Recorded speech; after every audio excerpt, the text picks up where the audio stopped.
This is John Groves coming to you from my home studio.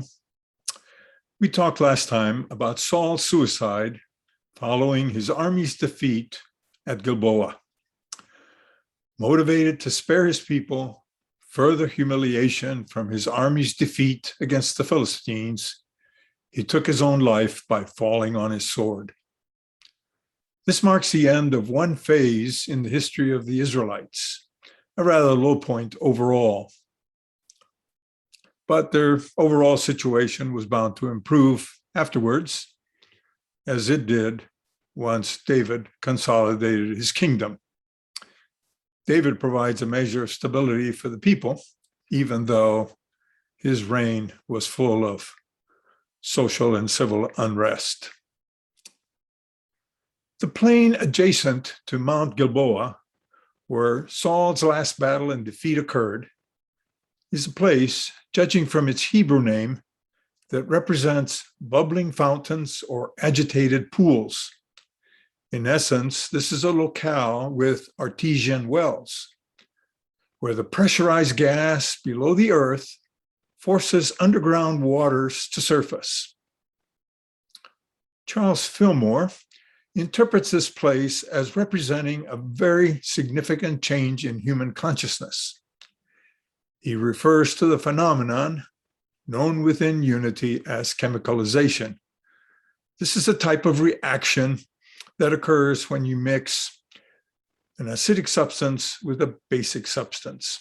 For example, if you add vinegar to sodium bicarbonate, you get the fizzing action from the chemical reaction the combination generates. This turbulence, in a metaphysical sense, represents the cessation of consciousness with the death of Saul and his sons that does not return until love, which David represents, comes to rule the people of Israel, that is, our thoughts and feelings.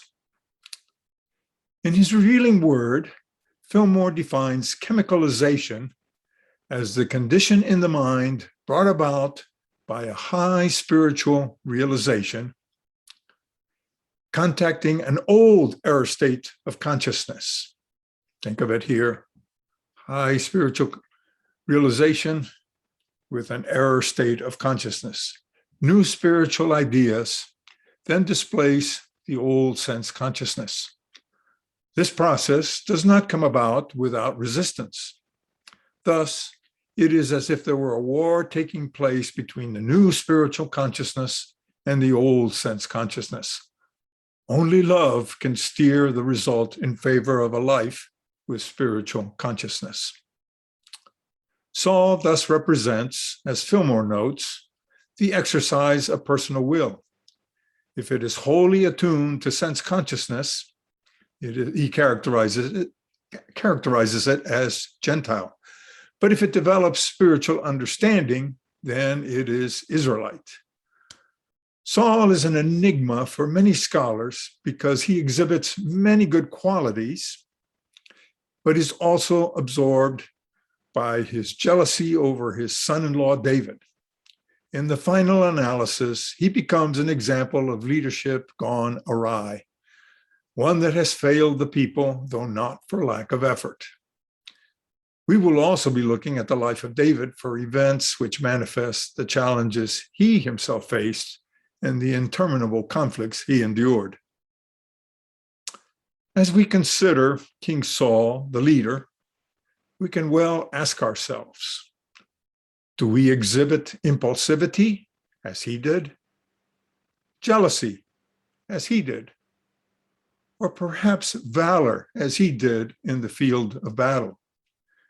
These are all human qualities we experience from time to time. The question is, do we act on them rashly or wisely?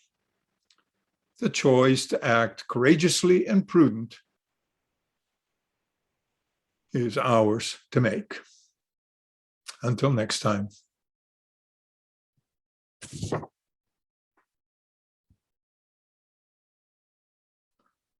This is John Groves, again coming to you from my home studio. And for the companion art piece to our Bible talks on Saul's death, I have selected a painting by Peter Bruegel the Elder, a Dutch artist from the 16th century. In this painting, referred to as the Suicide of Paul, Bruegel has depicted large armies in battle, dressed in the armor and carrying the weapons prevalent in his day. It is also quite apparent that this scene does not depict the terrain of the Middle East. The setting is European in character, with extensive trees, mountains, and a river, even a medieval castle along the river's edge. This painting is now part of the collection of the Kunsthistorische Museum in Vienna. That's the art history museum in Vienna. It was completed on or about 1562. Bruegel has incorporated a great deal of detail in the painting, and it is on the far left end of the painting that we see Saul and his armor bearer having taken their lives after their cause is lost.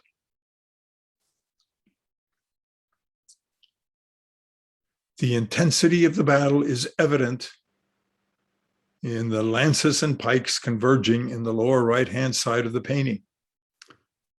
In the center of the painting, we see a jutting rock that, in our perspective, seems to block partially the flow of water in the river below. The overall scene combines a landscape painting with a multitude of very distinct fighting men occupying disputed territory. The visual effect is nothing short of stunning. As we take in the death of Saul and that of his armor bearer against the convergence and dispersion of the Philistine and Israelite armies. In the midst of all the death and destruction taking place, the artist has given special attention to Saul and his armor bearer, highlighting their role in this Bible story. Thank you.